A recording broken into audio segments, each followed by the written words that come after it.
ఏది అయినా ట్రై చెయ్యి ఆచి చికెన్ మసాలా. ఆచి చికెన్ మసాలా.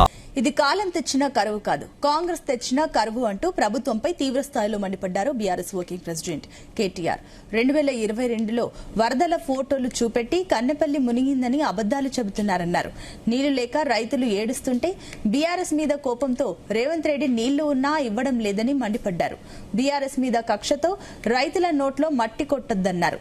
కాళేశ్వరం ప్రాజెక్టును బద్నాం చేసే కుట్రలో రైతులకు నీళ్లు ఇవ్వకుండా ఆగం చేస్తున్నారన్నారు కేటీఆర్.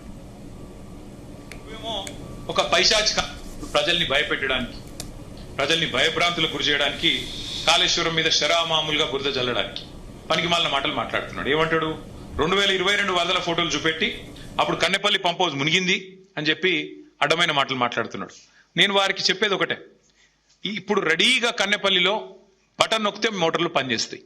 పంప్ హౌస్ మంచిగా ఉంది, పాపం ఇంజనీర్లు కష్టపడుతున్నారు, నువ్వు పట్టించుకోకపోయినా వాళ్ళు మెయింటైన్ చేస్తున్నారు. ఒకవైపేమో నీళ్లు లేక రైతులు ఏడుస్తుంటే అదో విషాదం అనుకుంటే, నువ్వేమో ఒక పైశాచిక ఆనందంతో, సాడిస్టిక్ ప్లెజర్తో నీళ్లు ఉండి నీళ్లు ఎత్తక మా మీద కోపంతో ఇష్టం వచ్చినట్టుగా వ్యవహారాలు చేస్తా ఉన్నావు. ఇవాళ రాష్ట్రంలో వాతావరణ శాస్త్రవేత్తలు చెప్తున్నారు, ఇంజనీర్లు చెప్తున్నారు, మరి ఎల్ నీనో ప్రభావంతో పైన ఎక్కడ నీళ్లు లేవు. సిస్టంలో నీళ్లు ఎక్కడ ఉన్నాయా అంటే ఒకటే చోట కన్నెపల్లి దగ్గర ఉన్నాయి. గోదావరిలో అక్కడ ప్రాణహిత నుంచి నీళ్లు వస్తూనే ఉన్నాయి. ఇది అక్టోబర్ వరకు కొనసాగుతుంది. ముఖ్యమంత్రి గారు వర్షాలు వచ్చే సూచన లేవని చెప్తా ఉన్నారు వచ్చే వారం రోజులు.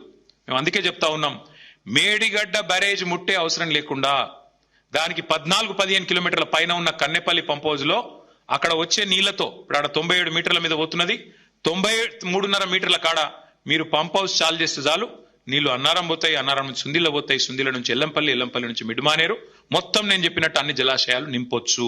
ఇది రాష్ట్ర రైతులు గ్రహించాలి. ఇది కాలం తెచ్చిన కరువు కాదు, ఇది కాంగ్రెస్ కక్షతోని మీ మీద రుద్దుతున్న కరువు అని రాష్ట్ర రైతన్నలు గుర్తించాలని చెప్పి నేను కోరుతా ఉన్నాను. రేవంత్ రెడ్డి గారు దయచేసి మా మీద కక్ష ఉంటే కేసులు పెట్టు, మా మీద కక్ష ఉంటే మమ్మల్ని బూతులు తిట్టు, మా మీద కక్ష ఉంటే ఇంకా రోత మాటలు మాట్లాడు, మాకేం పర్వాలేదు, అలవాటైపోయింది.